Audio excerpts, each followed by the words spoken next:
September 25, 1943. Rome, Italy. The city was officially under German control, but beneath the surface, authority was uncertain. Italy had surrendered to the Allies weeks earlier, yet German forces now occupied its former ally. The collapse of Italian leadership created a vacuum, and into that vacuum stepped German command, stretched thin and increasingly paranoid. Hidden within this chaos was a single objective that carried immense symbolic and strategic value. Benito Mussolini, former dictator of Italy, had been arrested by his own government and imprisoned at a remote mountain location. For Adolf Hitler, Mussolini's capture was not merely an embarrassment. It was a threat to German authority across occupied Europe. The decision to rescue Mussolini was driven less by military necessity than by political desperation. German intelligence believed that restoring him as a figurehead could stabilize northern Italy and demonstrate that Germany still controlled events. Failure would confirm the opposite. Operation Oak was authorized.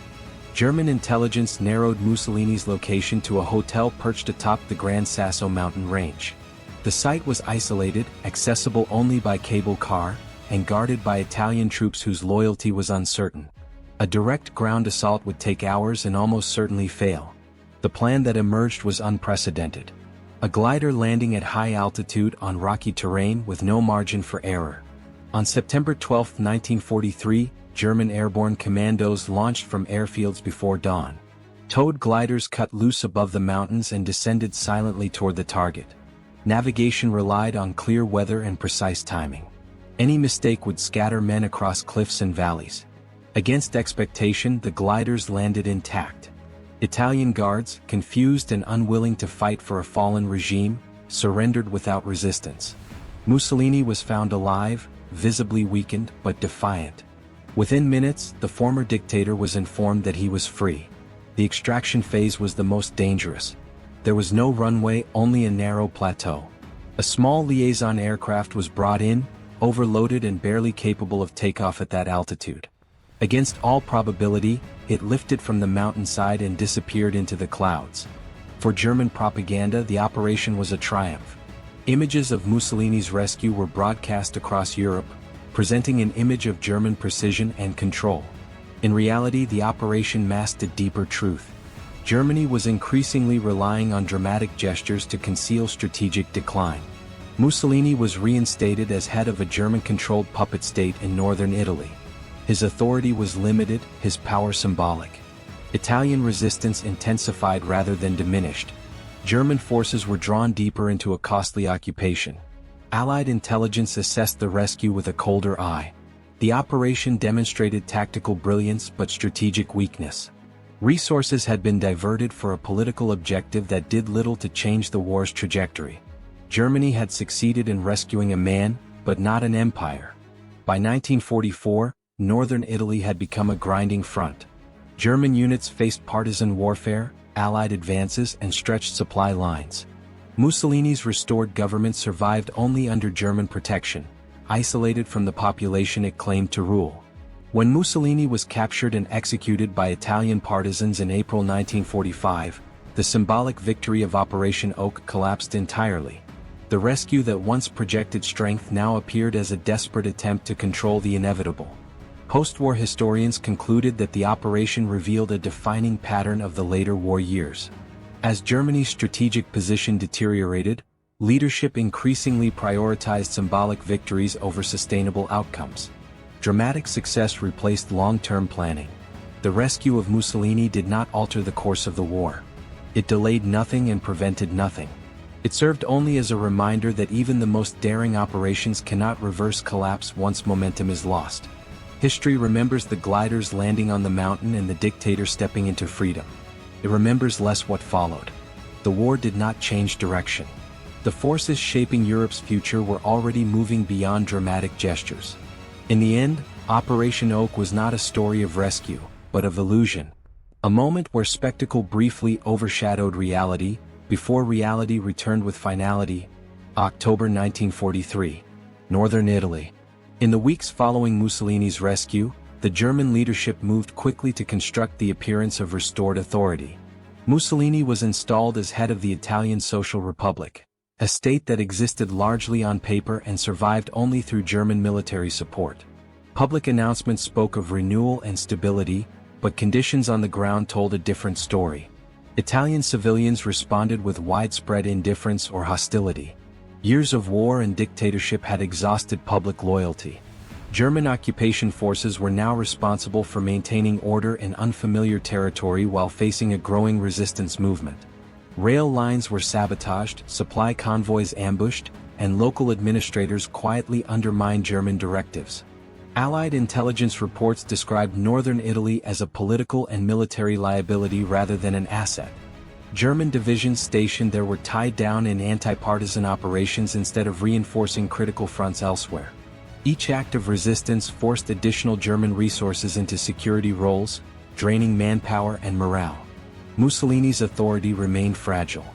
His speeches echoed the language of past power, but his decisions required German approval.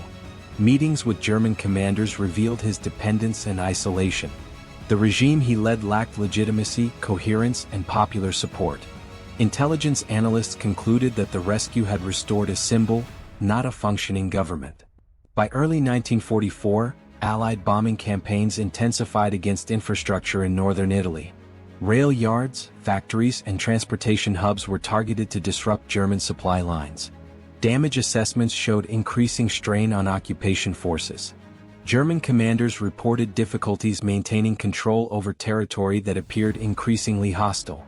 The Italian resistance expanded in scope and coordination. Partisan groups controlled mountainous regions and rural routes, intercepting communications and gathering intelligence for the Allies. Their presence forced German units to operate defensively, reacting to threats rather than projecting control. The psychological impact of constant harassment eroded confidence within occupation forces. German internal reports reflected growing frustration. Requests for reinforcements were met with delays or denials as priority shifted to the Eastern Front and the defense of France. Northern Italy became a secondary theater, costly to maintain and strategically limited in return. By mid-1944, Allied forces advanced northward from southern Italy, placing additional pressure on German positions. The combined weight of Allied offensives and internal resistance stretched German defenses thin. Mussolini's government issued declarations of resolve, but its influence did not extend beyond areas physically occupied by German troops. Allied intelligence assessments concluded that Operation Oak had failed to achieve its intended strategic effect. Rather than stabilizing Italy, the rescue entrenched German forces in a prolonged and unwinnable occupation. The operation's initial success could not compensate for its long-term consequences. The symbolic victory that once dominated propaganda faded as the realities of occupation warfare took hold. For German leadership, the rescue became a reminder of a broader pattern. Bold actions executed flawlessly, but in service of objectives that no longer aligned with the war's direction. As 1944 drew to a close, northern Italy stood as a contested landscape shaped by resistance, occupation, and inevitable collapse. The fate of Mussolini's restored regime was no longer in question. The only uncertainty that remained was how long it would endure before final reckoning. Early 1945. Northern Italy. The strategic situation had deteriorated beyond recovery. German forces were retreating on all fronts, and Allied armies pressed steadily northward through the Italian peninsula. The Italian Social Republic, sustained only by German presence, began to fracture under the pressure of advancing forces and internal collapse. Mussolini's isolation deepened as communication lines weakened and German priorities shifted toward defending the Reich itself. Meetings with German commanders became shorter and less frequent. Orders issued by his government were ignored or selectively enforced. Authority existed in name, but power had vanished. Italian resistance groups intensified their operations. Coordinated attacks disrupted remaining supply routes and cut off isolated garrisons. Intelligence passed to the Allies accelerated advances and limited German maneuverability. The countryside increasingly belonged to the partisans, not the regime in Rome or its remaining strongholds. Allied intelligence reports described Mussolini as a liability rather than an asset. German planners quietly prepared contingency plans that no longer included him. The political value that once justified Operation Oak had evaporated. Survival, not symbolism, now dominated German calculations. In April 1945, with Allied forces breaking through the final German defensive lines, Mussolini attempted to flee north toward Switzerland.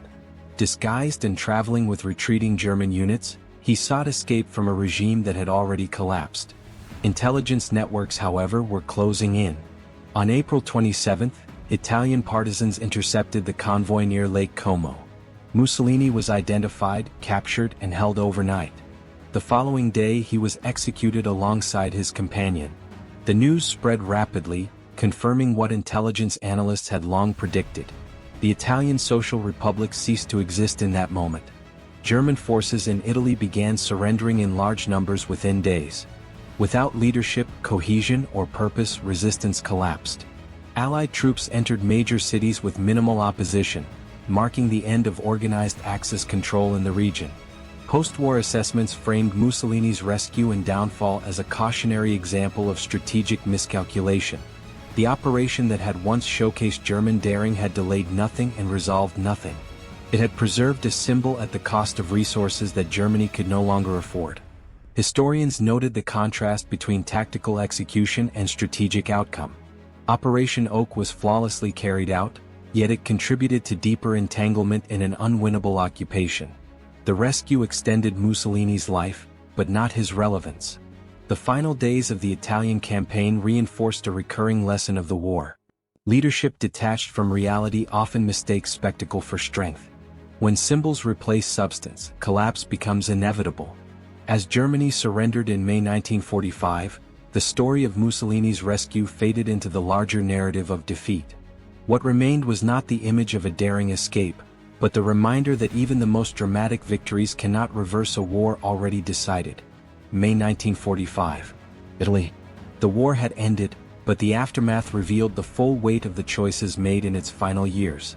German forces formally surrendered in Italy on May 2, days before the collapse of the Third Reich itself. What remained was a shattered landscape shaped by occupation, resistance, and prolonged conflict. Allied investigators moved quickly to document the final phase of Axis control in Italy. Reports focused not on battlefield defeat alone, but on the structural collapse of authority. The Italian Social Republic had disintegrated long before its leaders fell. Power had eroded quietly, through lost legitimacy, fractured command, and the inability to control territory. Mussolini's rescue was re-examined with the clarity of hindsight. Intelligence analysts concluded that Operation Oak had been driven by perception rather than necessity. It created the illusion of strength at a moment when Germany could no longer sustain its commitments.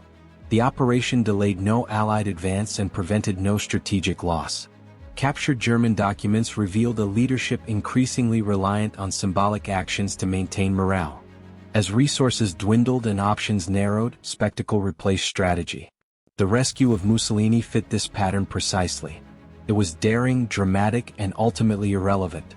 Italian resistance leaders provided testimony that reinforced these conclusions. Rather than weakening opposition, Mussolini's return hardened it. His presence unified disparate partisan groups and strengthened cooperation with Allied intelligence. What was intended as stabilization instead accelerated collapse. Post-war historians identified Italy as a critical example of late-war Axis miscalculation. German forces became trapped in a secondary theater, draining manpower from decisive fronts. The cost was measured not only in lost territory but in lost time and opportunity.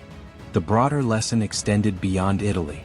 The final years of the war demonstrated that leadership isolated from reality often mistakes dramatic action for meaningful control. When decisions are guided by image rather than substance, even successful operations can deepen failure. Operation Oak entered history as a remarkable military feat, yet its legacy was not victory but warning. Tactical brilliance cannot compensate for strategic decay. Symbols cannot replace legitimacy. And no rescue can save a system already in collapse. As Europe rebuilt, the gliders on Gran Sasso became a footnote rather than a turning point. The war was decided elsewhere by forces far larger and deeper than any single operation.